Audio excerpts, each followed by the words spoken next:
Finally, we are coming to this reproductive medicine. Here, we should know, before going to this reproductive medicine, there are other transcutaneous procedures that are being done. So, one such example would be like iontophoresis. The physician is going to pass electric current and thereby treat the disease.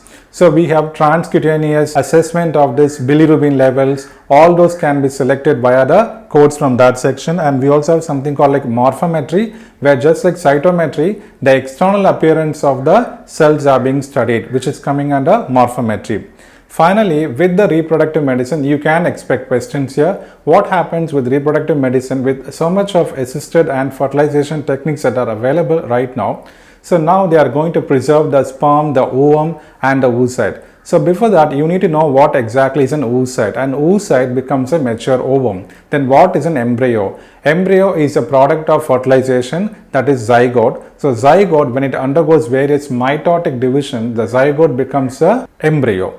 There can be various techniques that can be done for this assisted reproductive methods like in vitro fertilization and in situ fertilization. So where you have to code for the storage, right? Because sometimes these embryos, these sperms and this ovum can be stored for years together. So accordingly, for that service, you can capture that with the storage services. We also have something like cryopreservation, where reproductive cells like the sperm and this ovum or the embryos are being stored for so many years under liquid nitrogen.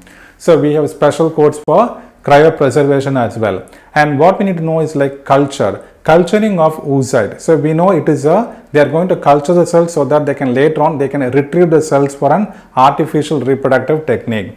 So here identification now from the follicular fluid or from the given sample, the physician will have to identify the sperm cells and the oocytes, because later on it can be useful for this reproduction or the technique.